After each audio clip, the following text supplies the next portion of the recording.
Companies in the land of the free are making money off of locking individuals up. Private prisons are created by cutting corners in order to make the operation cheaper. With the boom in incarceration rates, many prisons began to overfill, and companies saw this as an opportunity to make money. I will first discuss the argument that private prisons target immigrants to fill their facilities, and then examine the reasoning that prisons are cutting programs in order to make things cheaper. Now we'll discuss one of the major arguments against the use of private prisons. Companies try to fill their prisons by targeting different groups and only support policies that will help benefit their company. However, private prisons are made to serve a variety of purposes, such as detention purposes. The two largest private prison companies, Corrections Corporation of America and GEO Group, fund lobbying efforts to stop immigration reform. According to Tara Joy, in the Justice Policy Institution, this is killing the path to legal status for over 11 million undocumented people in order to keep undocumented immigrants flowing through their facilities. The Bureau of Prisons has stated that privatized facilities with stripped-down services were appropriate for these inmates.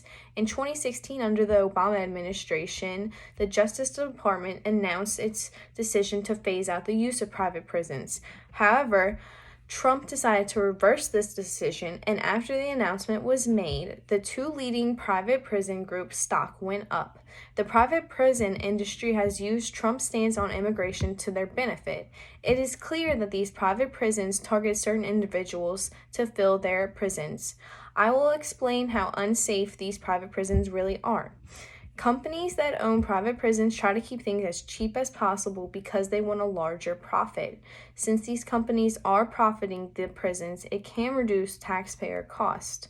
In Time magazine, it is stated, to achieve their modest savings, private prisons tend to cut back on staff costs and training. It has been found that private facilities pay their officers less, provide fewer hours of training, and have higher inmates to staff ratios.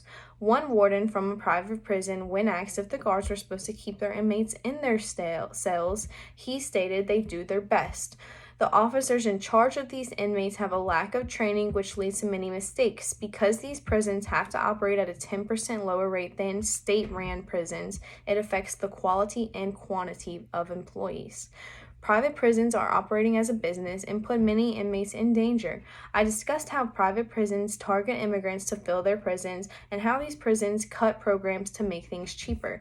Private prisons are not cheaper, safer, and not helping prisoners at all. The federal government needs to ban the privatization of prisons for good. As Senator Sanders explained, our focus should be on keeping people out of jail and making sure they stay out when released. This is not the goal of private prisons.